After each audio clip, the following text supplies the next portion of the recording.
Hello viewers, நாங்கள் எங்கள் Indira spoken English சேனலில் அல்வாவும் ஆங்கிலமும், சேலையும் ஆங்கிலமும், மழையும் ஆங்கிலமும் இந்த மாதிரியான வீடியோக்களை ரிலீஸ் பண்ணியிருக்கிறோம். அந்த மாதிரி அதன் அடிப்படையில் இப்போ பாடி பார்ட்ஸ் அப்படிங்கிறத வச்சுக்கிட்டு நாங்கள் இந்த வீடியோவை ரிலீஸ் பண்ணுறோம். இப்போ இன்னைக்கு இந்த வீடியோவில் பேச போகிறது ஸ்டமக், வயிற்றை பற்றி நாங்கள் பேச போகிறோம். ஒரு 15 சென்டென்சஸ். அதாவது இது ரொம்ப காம்ப்ரிஹென்சிவா மட்டும் இருக்கும், எக்ஸாஸ்டிவா இருக்காது. ஏன்னா இந்த இதை மட்டும் தெரிஞ்சா போறோம், நம்ம நல்ல இங்கிலீஷ் பேசலாம். சென்டென்ஸ் நம்பர் 1 பாருங்க. எகிப்து நாகரிகம் நடக்கும்போது ஒரு பெரிய அறிஞர் சொல்லியிருக்காரு, the stomach is the centre and origin of civilisation. நாகரிகத்தின் ஒரு ஆரம்பம் நம்ம வயிற்றுல இருந்து தான் ஆரம்பிக்குது அப்படின்னு சொல்றாரு. ஏன்னா நம்முடைய சந்ததியினர் நம்மளே மாதிரி இருக்கணும் அப்படின்னு எதிர்பார்க்க கூடாது அப்படிங்கிற இன்டர்பிரேஷன் எப்படி மாவீரர் அலெக்சாண்டர் கொடுத்தாரோ அதைத்தான் இவங்க சொல்லி இருக்கிறாங்க. நம்ம சென்டென்ஸ் நம்பர் 2 பாருங்க. த stomach is a J shaped organ that digest food. இது ஸ்டமக்கனுடைய ஒரு அமைப்பை பத்தி சொல்றோம், நாங்க ஸ்ட்ரக்சரை பத்தி பேசுறோம் இந்த சென்டென்ஸ்ல. 3வது சென்டென்ஸ் பாருங்க. இந்த ஸ்டமக்கு நிறைய பேர்கள் உண்டு, several names. Belly, abdomen, dummy, bread basket, obese, பாட்டு, பான்ஸ். இன்சைடு அப்படிங்கிறது இன்ஃபார்மல், கட்டுங்கிறது இன்ஃபார்மல். இன்ஃபார்மல்ங்கிறது நாங்க நம்ம நண்பர்களுக்குள்ள, உறவினர்களுக்குள்ள, ரொம்ப நெருங்கிய ஆட்களுக்குள்ள பேசுறது இன்ஃபார்மல். ஸ்பேர் டயர், இந்த மாதிரி ஒரு வயிற்ற பல பேர்கள்ல நம்ம சொல்லலாம் அப்படிங்கறத இந்த 3வது சென்டென்ஸ் நமக்கு சொல்லி கொடுக்குது. 4வது சென்டென்ஸ் பாருங்க. I have a stomach Ek. Stomach பதிலா டம்மி ஏக்னு போடலாம், எனக்கு வயிற்று வலி. ஆனா ஐக்கு ஹாவ் போடுறோம், ஹி ஷி இட்டுக்கு ஹாஸ் போடணும். வி யூ தே இதுக்கெல்லாம் ஹாவ் போடணும். இதை இலக்கணும், வேற ஒண்ணுமே இல்லை. இது நம்பர் 4. நம்பர் 5 பாருங்க. My dummy huts.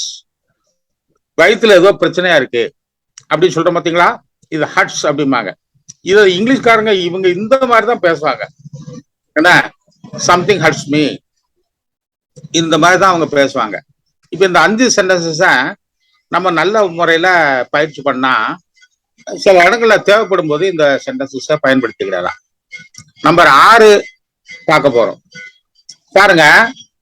My stomach அல்லது டம்மி ரம்பிள்ஸ். இந்த ஈனோ விளம்பரம் பார்த்திருப்பீங்க, ஈனோ ஆன் கட்டம் வரும், அதுதான் ரம்பிள்ஸ். தண்டர் கூட ரம்பிள்ஸ் பண்ணும்.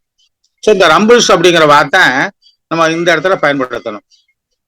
அப்படிதான் பாருங்க, ஒரு கலக்குது நம்முடைய ஸ்டமக்கு. அது எப்படி சொல்ல, இந்த சேர்ன் அப்படிங்கிறது மத்து கிடைக்கிற மாதிரி.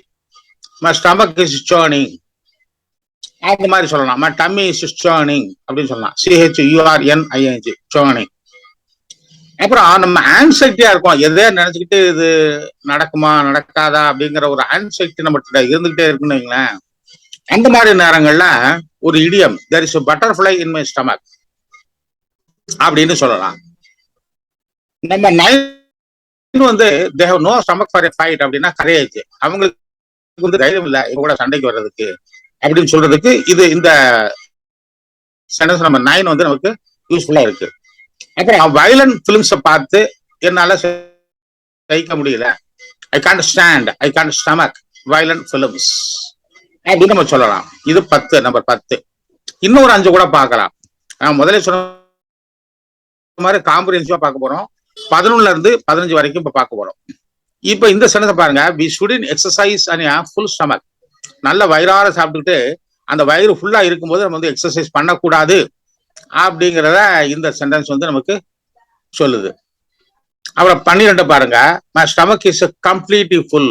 வயிறு முட்டை சாப்பிட்டுருக்கேன், வயிறு முட்டி இருக்கு, ஃபுல்லா இருக்கு அப்படின்னு அர்த்தம். அடுத்தது, the children lay down on their stomach. நீங்க ஆர்மி பீப்புளை பார்த்திருப்பீங்க, அவங்க வயிற்ற ஊர்ந்து ஊர்ந்து ஊர்ந்து அப்படி நம்ம எதிரி படைகளை நோக்கி போவாங்க. அவங்கள நம்ம நாட்டை காப்பாத்துறதுக்கும் எதிரி படைகளை சுடுறதுக்கும். இந்த லைனுடைய பாசன்ஸ் தான் லே. இது மாதிரி சொல்லலாம். இது நம்ம 13. 14 பாருங்க. I have an upset stomach. வயிறு என்னமோ பண்ணுதுங்க, என்ன பண்ணுன்னு தெரியலையே அப்படின்னு நம்ம சொல்றோம் பாத்தீங்களா.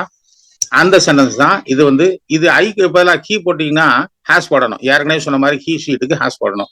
ஐ வி யூ தேக்கு ஹாவ் போடணும். இப்படி இடையில நம்ம வந்து கிராமரே நல்லா படிச்சுக்கிடலாம். அப்புறம் வயிறு எரியுது, அவரை பார்த்தா அவர் பிசினஸ் என்னோட ரொம்ப நல்லா பண்றாரு, என்னை விட அந்த பையன் ரொம்ப நல்லா படிக்கான், அவர் என்னை விட நல்லா முன்னேறி போறாரு அப்படின்னு நம்ம ஜெலசி, நம்ம என்வி நம்மளோட மனசுல உருவாகும் பாத்தீங்களா?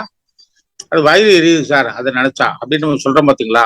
அதை வந்து ஸ்டமக் பர்ன் அப்படின்னு சொல்றதை விட இங்கிலீஷ்காரங்க எதை ப்ரிஃபர் பண்ணுவாங்கன்னா ஹார்ட் பர்ன் அப்படிங்கிற வார்த்தை தான் ப்ரிஃபர் பண்ணுவாங்க. ஏன்னா டைரக்ட் டிரான்ஸ்லேஷன் வந்து இங்கிலீஷ்ல வராது.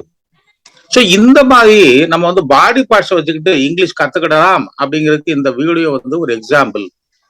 அதனால அடுத்ததுல வந்து நாங்க காது அல்லது மூக்கு எதை பத்தியாவது போட போறோம், தலை, இந்த மாதிரி நிறைய போடலாம். இதை வச்சுக்கிட்டு நம்ம வந்து இங்கிலீஷ் படிக்கலாம் அப்படிங்கிற ஒரு விஷயத்த உங்கள்ட்ட ஷேர் பண்ணிக்கிட்டு, இந்த வீடியோ வந்து உங்களுக்கு ரொம்ப பிடிக்கும். நீங்க வந்து ஆல் பெல் ஐக்கான கண்டிப்பா ஹிட் பண்ணுங்க, ஷேர் பண்ணுங்க, கமெண்ட் பண்ணுங்க. தேங்க்யூ.